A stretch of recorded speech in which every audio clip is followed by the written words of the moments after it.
Jen said, this is a British accent. Thanks, Jen. So yes, I did come a long way across the sea, but I'm glad to be here with you tonight, so thank you. So not only being British, I also am a mum to 2 loving children, but of course I would say that, and also the proud owner of marketing agency Nicola. So, you know, I have worked with a lot of, as you say, influencers, but as Jan and Sam have pointed out, for me they're more like public figures that influence people. And it's not a mission they specifically have, it's just something that happens because they are passionate about what they do. Okay, so who am I? Well, to be honest, I'm nobody, but yet I'm everybody, right? I'm sure we share the same business aspirations and professional goals as a lot of you do here in the room. And, you know, I've been on a long journey like the other speakers tonight, and I think pretty proud of where I am today. Has this suddenly gone up in volume? Yeah, hello. So, what did I want to talk about? Sorry, distracted. So yes, coming a long way in my career. So where did it all start really? As you said, I've traveled the seas over from Europe, and I was at a point, well actually let's start back really from the beginning. So at university I did communications and a media degree, and I had it in my heart that this was something, a career that I really, really wanted to work in, with PR and marketing, and I also did biology. And you're probably thinking, how does that all link in? Well, basically, I was looking to work with science centers, aquariums, any affiliated science companies across the world. And unfortunately, wow, no, you should never look at life on regret, so that's not the right word. But I let a heartbreak from a childhood sweetheart change my whole life track. And I ended up in the middle of France because my parents had retired there while I was at boarding school in my teenage years. And I ended up going home where I needed, you know, a little bit of family love. And so I found myself in France in 2007, which you'll know was not the best time for any industry, and in the middle of France where, we're not talking Paris now, we're talking like where there's not much opportunity. So looking for something in my industry was pretty much out of the question. So what did I do? I ended up becoming a banker and going into the financial field. Going further and further away from what I loved and my passions, and even further away from my experiences. So I ended up moving to Quebec to try and open opportunities, and there are other stories, but I want to share those tonight.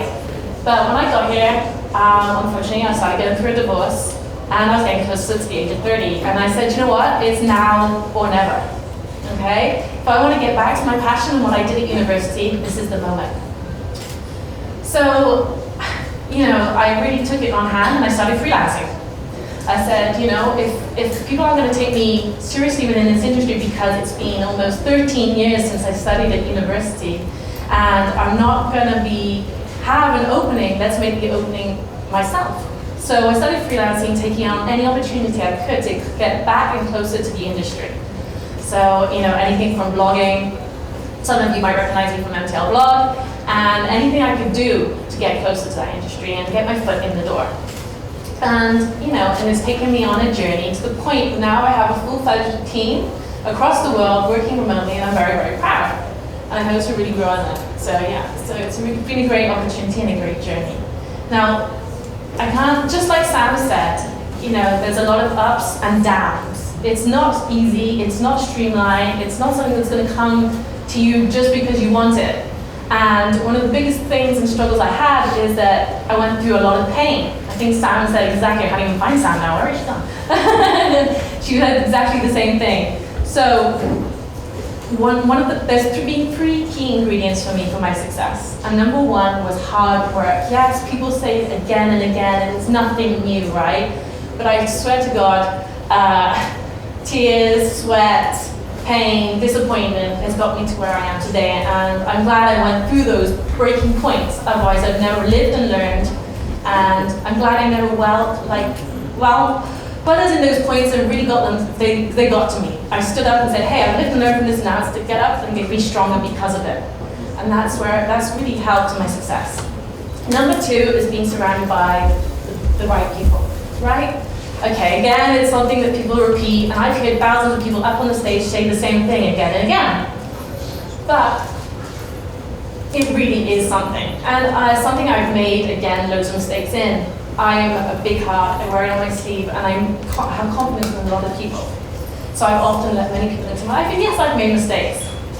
But it's made me stronger, and it's helped me identify, and it's opened opportunities. So definitely choose your people wisely, but don't give up just because you've been like hit or hurt. Keep trusting in people and keep going. Number 3 is basically, sorry, I'm getting very dry mouth. I need to go water. Yes, please. I'm going to give you my phone, so don't need it, obviously. Anyone got water? No? Okay. So number 3 was basically, so first of all, I was saying how we should be working hard. Number 2, surrounded by the right people. And then 3 is really, yeah, she's coming with water. Thanks, Jen. Thank you. Could you hold this a sec? Gladly. Hey guys, welcome back. Number 3, always hydrate before you talk.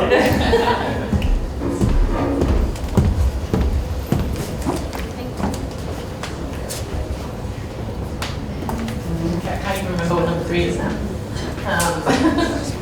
So, actually I'm just going to move on to some top tips in my industry because I think that's really something that's going to serve you really, really well. So, I'm sure you've heard this again and again as well, but I cannot emphasize them enough. It's visibility, consistency, and being authentic and interactive with your audience. The others have already touched on these points, but there's nothing I can really insist more. So what do I mean about being consistent? Consistent basically means putting yourself out there on a regular basis. If you want to be heard and you want to be seen, not just for the algorithm's sake, but for your audience's sake, they want to hear from you on a regular basis. So if you get your outside, you plan ahead, think about those moments, investigate, look at the figures and the statistics in the back end of social media, and work out the best times when your audience are active, and really be out there and sending your message. So that's all as well joined in with the visibility.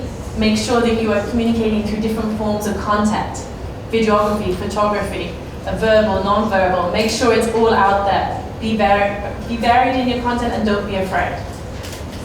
And then interactivity. Make sure that you're interacting. Samantha touched on this earlier as well. If you do not interact with your audience, then it's passive and it's just not going to lead to anything. So if you really want success, this is the last key. You can be posting as much as you want and as often as you want, but if you're not talking to your audience, then there is no value. So don't be afraid, but don't make it spammy as well at the end of the day, right? Make sure your message is clear, authentic, and unique to you. If you bring something to the table that has got value and is going to be something that they can actually learn and thrive from. So really, if you want to be out there and thriving, whether you have a business or you want to be a public figure, I cannot stress those points enough. And my journey has been different. I've been through different industries, but it brought me to a stage in my life now that I can proudly say that I'm contributing to the bigger picture and businesses across the world.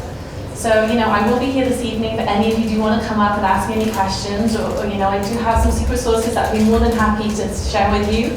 And it was a great pleasure to be with you here tonight. So thank you.